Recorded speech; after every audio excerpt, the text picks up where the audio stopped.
Bien, las elecciones para presidente de la Corte Suprema son el viernes, entiendo, ¿no? Este viernes también.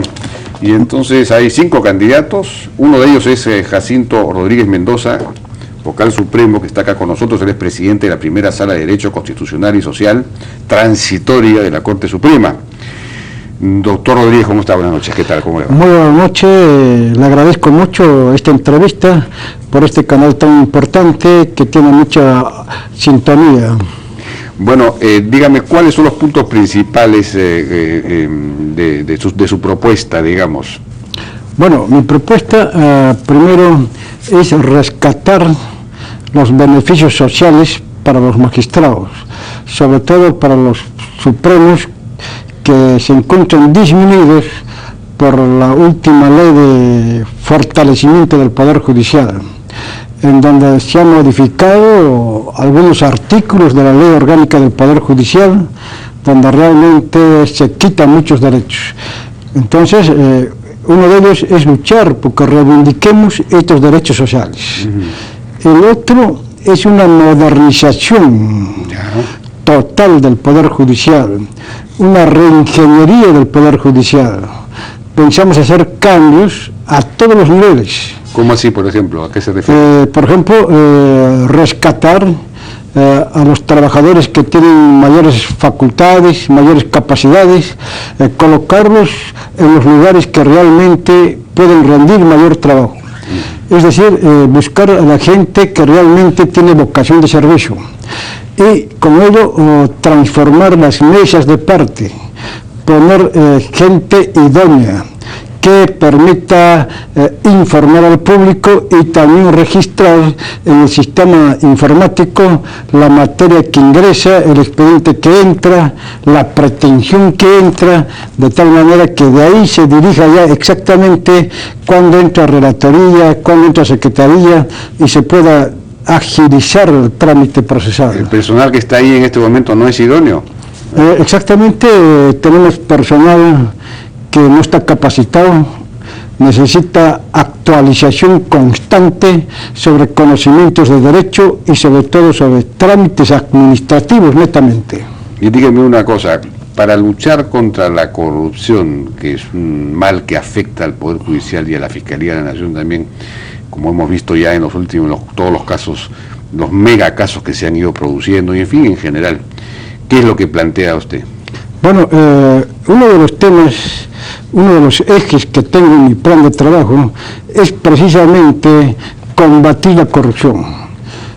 La corrupción desde el punto de vista del exterior y desde el punto de vista del interior al Poder Judicial.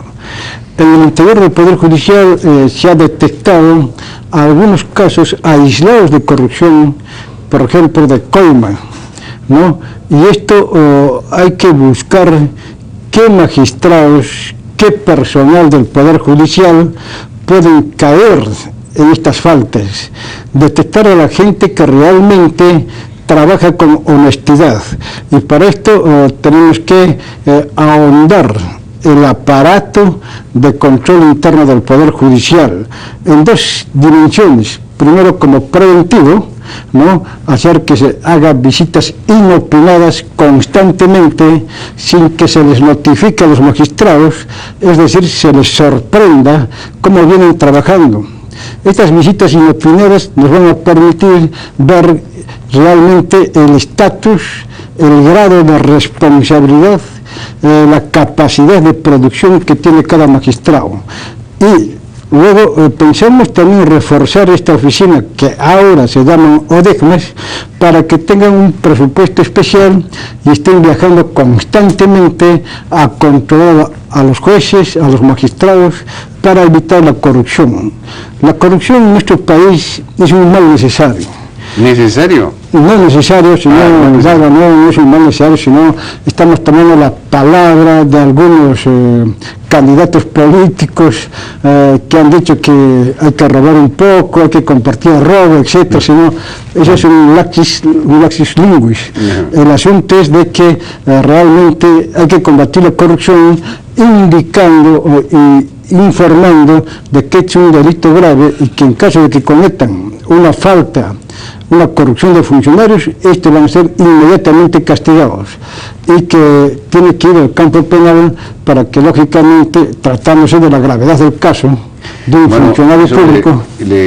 Precisamente, el otro día yo entrevisté acá al señor Manuel Chiarella, que tiene un fondo, en fin, un terreno de, no sé exactamente, 30, 40 hectáreas en Chilca, que ha sido invadido, creo que reiteradas veces incluso. Él mismo ha sufrido un atentado de asesinato y bueno, es prácticamente imposible actuar porque la fiscal o el fiscal encargado y el juez se encargan de borrar los temas, es decir, forman parte de las mafias que hay ahí de invasión, ¿no? Que hay mafias en Chilca, en varios, en Mala, en Cañete, ¿no?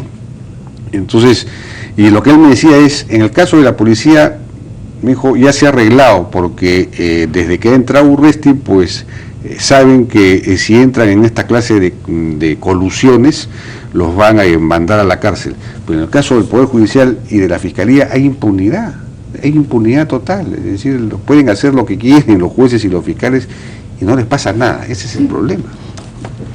Bueno, estos casos se presentan muchas veces. Lo que hay que analizar profundamente es lo siguiente. Cuando se comete una invasión, por ejemplo, en este caso, la investigación lo realiza la policía, en primera instancia, juntamente con el fiscal provincial. ¿Qué pasa? Que estas investigaciones son deficientes, no tienen pruebas. Entonces muchas veces se abre el proceso y lógicamente por falta de pruebas, porque no se ha identificado a los autores, no se ha establecido el delito verdadero, va al archivo. Entonces por ahí que se archiva por falta de pruebas.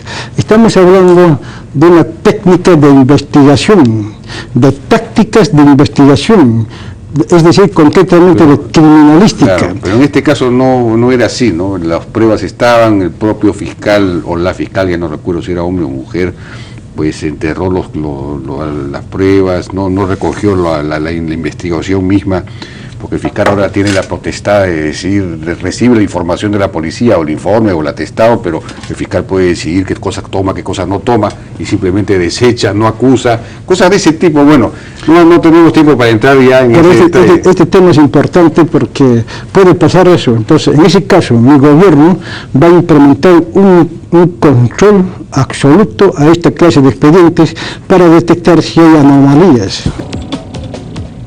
Bueno, hay un problema serio, digamos, una forma eficaz de luchar contra la corrupción es que haya predictibilidad en las sentencias, ¿no es cierto? Que se sepa que ante un tipo de caso, ante un tipo de situación, el fallo va a ir en tal sentido. Para eso se necesita jurisprudencia, sentencias vinculantes, en fin. ¿Cómo va a ser para que esto funcione? Es decir, la Corte Suprema necesita no funciona en ese sentido, ¿no? La Corte Suprema tiene no sé cuántas salas, 7 salas, es una Corte Suprema que debería dedicarse pues a pocos casos. ¿Cómo van a atacar este tema? Bueno, ese problema se da en el Poder Judicial. Se piden resoluciones a veces contradictorias de una sala con otra sala. Sí, pues. Entonces, estamos hablando de predictibilidad.